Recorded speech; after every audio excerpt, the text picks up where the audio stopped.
Hi dears, നമ്മൾ ഇന്ന് 9th സ്റ്റാൻഡേർഡിലെ second ചാപ്റ്ററായ new numbers എന്ന ചാപ്റ്ററിൽ പേജ് നമ്പർ 26 നൽകിയിരിക്കുന്ന ക്വസ്റ്റ്യൻസ് ആണ് ചെയ്യാൻ പോകുന്നത്. അപ്പം നമ്മൾ ഇതിനു മുമ്പ് 25th രണ്ട് ക്വസ്റ്റ്യൻസ് കഴിഞ്ഞ ക്ലാസ്സിൽ ചെയ്തിരുന്നു. 26th ക്വസ്റ്റ്യനിലെ ഫസ്റ്റ് ക്വസ്റ്റ്യൻ ഇതാണ്: calculate the area of the square and the length of it sides in each of this pictures below. അതായത് ഇവിടെ 3 സ്ക്വയേഴ്സ് തന്നിട്ടുണ്ട്, അതിന്റെ ഏരിയ കണ്ടുപിടിക്കണം, കൂടാതെ അതിന്റെ ലെങ്ത് കണ്ടുപിടിക്കണം. അപ്പൊ ഈ ലെങ്ത് കണ്ടുപിടിച്ചാൽ മാത്രമേ നമുക്ക് ഈ സ്ക്വയറിന്റെ ഏരിയ കണ്ടുപിടിക്കാൻ പറ്റുള്ളൂ അല്ലെ. നമ്മൾ ഫസ്റ്റത്തെ ഫിഗർ നോക്കുക. ഇപ്പൊ ഫസ്റ്റത്തെ ഫിഗറിൽ ഇതാണ് സ്ക്വയറിന്റെ ലെങ്ത്. പക്ഷെ അവിടെ ലെങ്ത് ഒന്നും തന്നിട്ടില്ല. പക്ഷെ ഇപ്പുറത്തെ സൈഡ് ഇതൊരു റൈറ്റ് ട്രയാങ്കിൾ തന്നിട്ടുണ്ട് അല്ലെ. അപ്പൊ നമ്മൾ ഈ റൈറ്റ് ട്രയാങ്കിളിന്റെ ഹൈപ്പോട്ടന്യൂസ് ആണിത്. ഹൈപ്പോട്ടന്യൂസ് കണ്ടുപിടിച്ച് നമുക്ക് എന്ത് കണ്ടുപിടിക്കാൻ പറ്റും? നമുക്ക് ലെങ്ത്തിന്റെ സ്ക്വയറിന്റെ സൈഡും കിട്ടും, സ്ക്വയറിന്റെ ഏരിയയും കിട്ടും. അപ്പൊ നോക്കുക. പക്ഷെ ഇവിടെ എന്താണ്, ഈ ഹൈപ്പോട്ടന്യൂസിന്റെ ഓൾട്ടിറ്റ്യൂഡില് ലെങ്ത് ഒന്നും തന്നിട്ടില്ല. പക്ഷെ ഇപ്പുറത്തേക്കൊരു റൈറ്റ് ട്രയാങ്കിൾ ഉണ്ട്. അപ്പൊ ഇവിടെ എന്താ ചെയ്യേണ്ടതെന്ന് വെച്ചാല്, ഇവിടെ ഒരു റൈറ്റ് ട്രയാങ്കിൾ ഉണ്ട്, അതിന്റെ ഓൾട്ടിറ്റ്യൂഡും ബേസും തന്നിട്ടുണ്ട്. അപ്പൊ നമ്മളിവിടെ ഇതിന്റെ ഹൈപ്പോട്ടന്യൂസ് കണ്ടുപിടിക്കും. അപ്പം ഈ ഫസ്റ്റ് ട്രയാങ്കിളിന്റെ ഹൈപ്പോട്ടന്യൂസ് ആണ് സെക്കൻഡ് ട്രയാങ്കിളിന്റെ ഓൾട്ടിറ്റ്യൂഡ് അല്ലേ. അപ്പോൾ അവിടെ നമുക്ക് ഈ ഹൈപ്പോട്ടന്യൂസ് കിട്ടുമ്പോൾ ഈ സെക്കൻഡ് ട്രയാങ്കിളിന്റെ ഓൾട്ടിറ്റ്യൂഡും കിട്ടും, ബേസ് ഓൾറെഡി തന്നിട്ടുണ്ട്. അപ്പൊ നമുക്ക് ഈ സെക്കൻഡ് ട്രയാങ്കിളിന്റെ ഹൈപ്പോട്ടന്യൂസ് കണ്ടുപിടിക്കാലോ. അപ്പൊ നമുക്ക് എന്ത് കിട്ടും? ഈ സ്ക്വയറിന്റെ ലെങ്ത്തും കിട്ടും. അതേപോലെ തന്നെയാണ് ഇവിടെയുള്ളത്. നമുക്ക് ഈ ഫസ്റ്റത്തെ സ്ക്വയർ എങ്ങനെയാ കണ്ടുപിടിക്കാൻ നോക്കിയാലോ. ഇതാണ് നമ്മുടെ ഫസ്റ്റത്തെ സ്ക്വയർ. നമ്മൾ ഫസ്റ്റത്തെ സ്ക്വയർ കണ്ടുപിടിക്കണമെങ്കിൽ ഇവിടെ 2 റൈറ്റ് ട്രയാങ്കിൾ തന്നിട്ടുണ്ട്. നമ്മൾ എന്ത് കണ്ടുപിടിക്കണം? ആദ്യം ഇത് ഫസ്റ്റ് റൈറ്റ് ട്രയാങ്കിൾ ആയിട്ട് എടുക്കും, ഇത് സെക്കൻഡ് വൺ. അപ്പൊ ആദ്യം ഫസ്റ്റ് ട്രയാങ്കിളിന്റെ ഹൈപ്പോട്ടന്യൂസ് കണ്ടുപിടിക്കണം. ദെൻ നമ്മൾ എഴുതും hypotenuse of first triangle. Hypotenuse കണ്ടുപിടിക്കാനുള്ള ഇക്വേഷൻ എന്തായിരുന്നു? By Pythagoras theorem we know that hypotenuse square is equal to altitude square plus base square. ഇത് ഓർത്ത് വെക്കണം. ഈ പാഠത്തിലെ ഏകദേശം എല്ലാ ക്വസ്റ്റ്യനും നമ്മൾ ഈ ഒരു ഇക്വേഷൻ വെച്ചിട്ടാണ് ചെയ്യുന്നത്. അപ്പോൾ ഹൈപ്പോട്ടന്യൂസ് എന്ന് പറയുന്നത് എന്താണ്? Altitude square plus base square. ഇവിടെ ഓൾട്ടിറ്റ്യൂഡ് എത്രയാണ്? 1 മീറ്റർ ആണല്ലേ. അപ്പൊ നമുക്ക് എന്ത് എഴുതാം? 1 സ്ക്വയർ പ്ലസ് ബേസ് എന്ന് പറയുന്നത് എത്രയാണ്? അതും 1 മീറ്റർ ആണ്. So 1 square. നമുക്ക് 1 സ്ക്വയർ പ്ലസ് 1 സ്ക്വയർ എന്ത് കിട്ടും? 1 സ്ക്വയർ എന്ന് പറയുന്നത് എത്രയാണ്? 1 ആണ്. സോ 1 പ്ലസ് 1 എന്ത് കിട്ടും? 2. അപ്പൊ ഹൈപ്പോട്ടന്യൂസ് സ്ക്വയർ നമുക്ക് 2 കിട്ടി. ദെൻ ഹൈപ്പോട്ടന്യൂസ് എത്രയായിരിക്കും? ഹൈപ്പോട്ടന്യൂസ് സ്ക്വയർ ആണ്, റൈറ്റ് സൈഡിലേക്ക് പോകുമ്പോൾ എന്താവും? സ്ക്വയർ റൂട്ട് ആവും. സോ നമുക്ക് എത്ര കിട്ടും? √2. അതായത് ഈ ഒരു റൈറ്റ് ട്രയാങ്കിളിന്റെ ഈ ഒരു ഭാഗത്ത് എത്രയായിരിക്കും ലെങ്ത് വരിക? √2. അപ്പൊ നമുക്കിനി സെക്കൻഡ് ട്രയാങ്കിളിന്റെ ഹൈപ്പോട്ടന്യൂസ് കണ്ടുപിടിക്കാലോ. ഓൾട്ടിറ്റ്യൂഡും കിട്ടി, അതുപോലെ നമുക്ക് ബേസും കിട്ടി. അപ്പൊ സെക്കൻഡ് ട്രയാങ്കിൾ എങ്ങനെ കണ്ടുപിടിക്കും? Hypotenuse of second triangle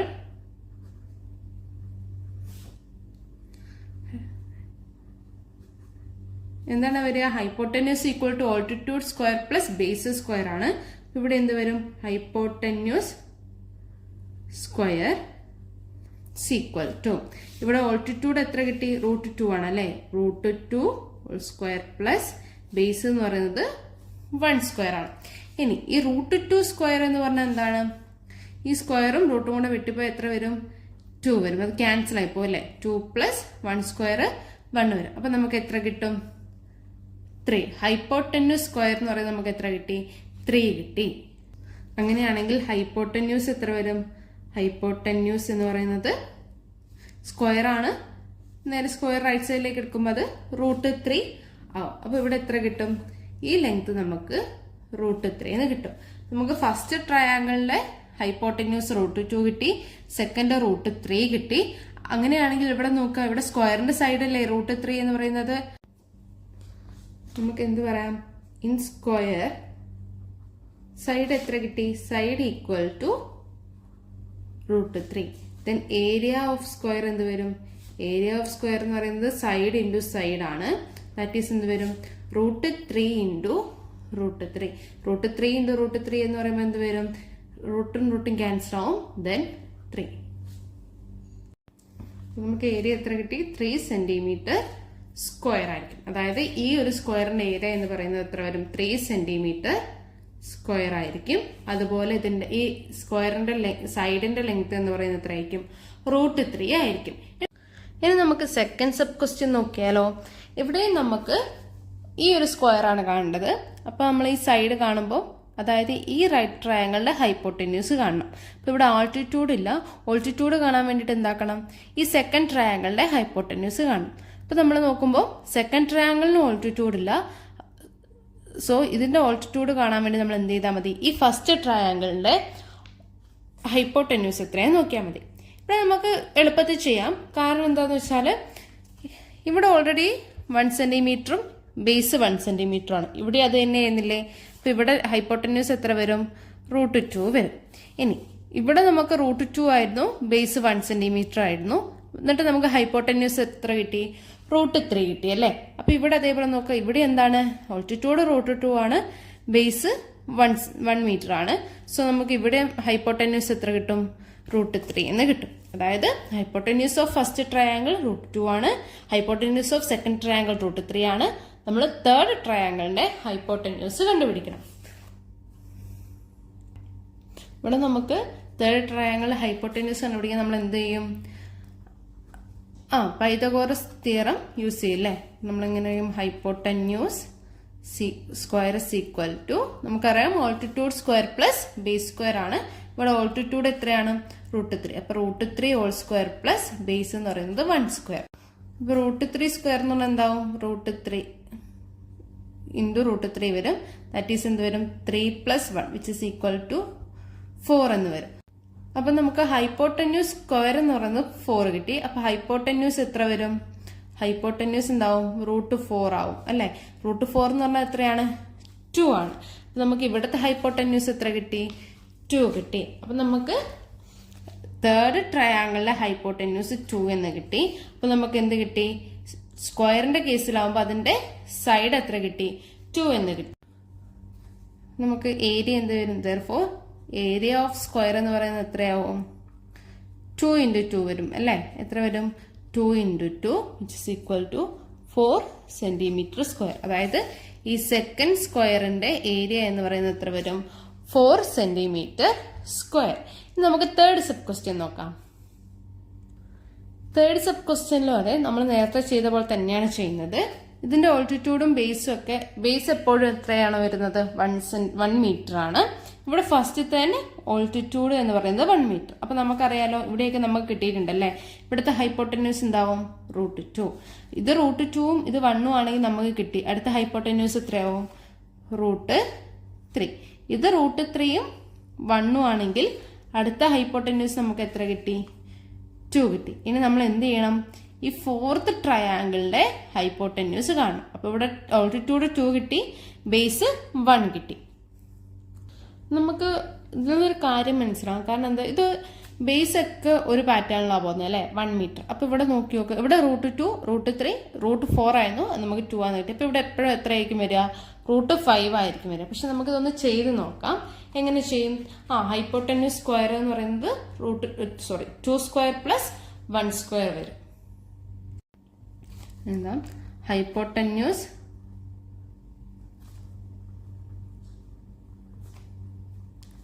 in fourth triangle ആണ് കേട്ടോ. ഫോർത്ത് ട്രയാങ്കിളിലെ കേസാണ് നമ്മൾ എടുക്കുന്നത്. In fourth triangle hypotenuse square is equal to 2 square plus 1 square വരും. 2ന്റെ സ്ക്വയർ എന്ന് പറയുന്നത് എത്രയാണ്? 4 ആണ്. 4 + 1 വരും. ഇസ് ഈക്വൽ ടു എത്ര കിട്ടും? 5 എന്ന് കിട്ടും. Hypotenuse square is equal to 5 എന്ന് കിട്ടും. സോ ഹൈപ്പോട്ടന്യൂസ് എത്ര കിട്ടും? ഹൈപ്പോട്ടന്യൂസ് √5 എന്ന് നമുക്ക് കിട്ടും. ക്ലിയർ അല്ലേ? ഇവിടെ നമുക്ക് എത്ര കിട്ടി? √5. ഇത് തന്നെയാണ് എന്ത്? സ്ക്വയറിന്റെ ലെങ്ത്തും. So in square we get side equal to എത്ര കിട്ടി? ഇത് തേർഡ് സബ് ക്വസ്റ്റ്യന്റെ ആൻസർ ആണ്. സൈഡ് ഈക്വൽ ടു എത്ര കിട്ടി? √5 കിട്ടി. അങ്ങനെയാണെങ്കിൽ ഏരിയ ഓഫ് സ്ക്വയർ എങ്ങനെ കണ്ടുപിടിക്കാം? ഏരിയ ഓഫ് സ്ക്വയർ എന്ന് പറയുന്നത് എത്രയായിരിക്കും? √5 × √5 ദാറ്റ് ഈസ് എന്ത് വരും? 5 സെന്റിമീറ്റർ സ്ക്വയർ. അതായത് നമ്മുടെ ഈ ഒരു സ്ക്വയറിന്റെ ഏരിയ എന്ന് പറയുന്നത് എത്ര വരും? 5 സെന്റിമീറ്റർ അല്ല, 5 മീറ്റർ സ്ക്വയർ വരും. നമ്മളിവിടെ മീറ്ററിന്റെ ബേസ് ആണ് എടുത്തിരിക്കുന്നത്. സെന്റിമീറ്റർ ആണെങ്കിൽ സെന്റിമീറ്റർ സ്ക്വയർ, മീറ്റർ ആണെങ്കിൽ മീറ്റർ സ്ക്വയർ ആയിരിക്കും വരിക. അപ്പൊ ഇവിടുത്തെ ഏരിയ എന്ന് പറയുന്നത് 3 മീറ്റർ സ്ക്വയർ, ഇവിടെ 4 മീറ്റർ സ്ക്വയർ ആൻഡ് ഇവിടെ 5 മീറ്റർ സ്ക്വയർ. ഇതായിരിക്കും ഈ സ്ക്വയേഴ്സിന്റെ ഏരിയ എന്ന് പറയുന്നത്. ഇനി നമുക്ക് 4th ക്വസ്റ്റ്യൻ നോക്കാം. Find 3 fractions greater than √2 and less than √3. എന്താ പറഞ്ഞിരിക്കുന്നത്? √2ന്റെയും √3യുടെയും നടുക്കുള്ള ഫ്രാക്ഷൻ എഴുതണം. അങ്ങനെയല്ലേ പറഞ്ഞിരിക്കുന്നത്? Greater than √2 and less than √3 എന്നാ പറഞ്ഞിരിക്കുന്നത്. നമുക്ക് ഇതിന്റെ ഇടയിലുള്ള ഫ്രാക്ഷൻസ് ആണ് എഴുതേണ്ടത്. നമ്മൾ √2ന് നമ്മളൊരു അപ്രോക്സിമേറ്റ് വാല്യൂ എടുത്തിരുന്നല്ലോ. എത്രയായിരുന്നു? 1.41 അല്ലെ? √3 എന്ന് പറയുന്നത് എത്രയായിരുന്നു? 4 എന്ന് എടുക്കാം, അല്ലെങ്കിൽ 41 എടുത്താലും കുഴപ്പമില്ല. √3യുടെ വാല്യൂ എന്ന് പറയുന്നത് എത്രയായിരുന്നു? √3 = എത്ര എടുത്തത്? 1.732. അതായത് നമുക്ക് എന്ത് വേണം? 1.414ന്റെയും 1.732ന്റെയും ഇടയിലുള്ള 3 ഫ്രാക്ഷൻസ് എഴുതാനാണ് പറഞ്ഞിരിക്കുന്നത്. ഈ 1.4 കഴിഞ്ഞാൽ നെക്സ്റ്റ് ഇൻറ്റീജർ ഏതായിരിക്കും നമുക്ക് എഴുതാൻ പറ്റുന്നത്? 1.5, 1.6, 1.7 എഴുതാൻ പറ്റില്ലേ? കാരണം എന്താണ്? 1.732 ആണ് √3. അപ്പൊ നമുക്ക് എന്ത് എഴുതാം? 1.77 വരെയും നമുക്ക് എഴുതാൻ പറ്റും. അങ്ങനെയാണെങ്കിൽ ഇതിനെ നമ്മൾ ഫ്രാക്ഷൻ ഫോമിലാക്കണം. ഈ ഫ്രാക്ഷൻ ഫോമിലാക്കാൻ നമുക്കറിയാലോ, 1.5ന് ഫ്രാക്ഷൻ ആക്കാൻ നമ്മൾ എന്ത് ചെയ്താൽ മതി? ഒരു 10 കൊണ്ട് മൾട്ടിപ്ലൈ ചെയ്യുക, സെയിം 10 കൊണ്ട് തന്നെ എന്താക്കുക? ഡിവൈഡും ചെയ്യുക. അപ്പൊ 1.5 × 10 / 10 എന്ന് പറയുന്നത് എത്ര വരും? 15/10 എന്ന് വരും അല്ലേ? ഇനി ഇത് നമുക്ക് ഡെസിമൽ ആക്കി എത്ര കിട്ടും? 15/10 എന്ന് പറയുന്നത് എത്രയാണ്? 1.5 അല്ലേ? അപ്പൊ നമുക്ക് ഫ്രാക്ഷൻ രീതിയിലാണ് എഴുതാൻ പറഞ്ഞിരിക്കുന്നത്. അപ്പൊ ഇവിടെ 15/10 കിട്ടും. ഇനി 15/10 നമുക്ക് ചെറുതാക്കാലോ, കട്ട് ചെയ്തിട്ട് എന്താക്കാൻ പറ്റും? 3/2. അപ്പൊ √2ന്റെ √3ന്റെ ഇടയിൽ വരുന്ന ഒരു ഫ്രാക്ഷൻ ഏതാണ്? 3/2. ഇനി നമുക്ക് 1.6 എടുക്കാം. 1.6നെ നമുക്ക് എന്താക്കി എഴുതാം? 16/10 ആക്കി എഴുതാം. 10 കൊണ്ട് ഇൻഡ്യൂസ് ചെയ്യാം, 10 കൊണ്ട് മൾട്ടിപ്ലൈ ചെയ്യാം. അപ്പൊ എന്ത് വരും? 16/10. ഇതിനെ നമുക്ക് 2 കൊണ്ട് കട്ട് ചെയ്യാലോ. അപ്പൊ എത്ര വരും? 8/5. അപ്പം ഇതിനെ നമുക്ക് ഇനി കട്ട് ചെയ്യാൻ പറ്റില്ല, ഇനി നമുക്ക് ചെറുതാക്കാൻ പറ്റില്ല.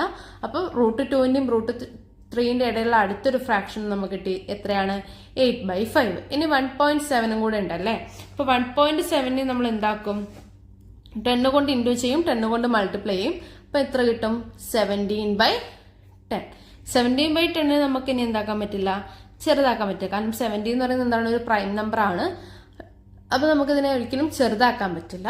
അപ്പൊ നമുക്ക് 3 ഫ്രാക്ഷൻ കിട്ടും. 3 ഫ്രാക്ഷൻ ആയിരുന്നു നമ്മളോട് ചോദിച്ചിരിക്കുന്നത്. √2നെക്കാട്ടും വലുതും √3നെക്കാളും ചെറുതുമായ 3 ഫ്രാക്ഷൻസ് ചോദിച്ചു. അപ്പൊ നമ്മള് അതിന്റെ ഡെസിമൽ പോയിന്റ്സ് എടുത്തു. അതായത് 1.5, 1.6, 1.7. അതിനെ നമ്മൾ എന്താക്കി? ഫ്രാക്ഷൻ ആക്കി എഴുതി. അപ്പൊ നമുക്ക് കിട്ടി 3/2, 8/5, 17/10. ഇനി നമുക്ക് അടുത്ത പോർഷൻ അടുത്ത ക്ലാസ്സിൽ ഡിസ്കസ് ചെയ്യാം. Thank you.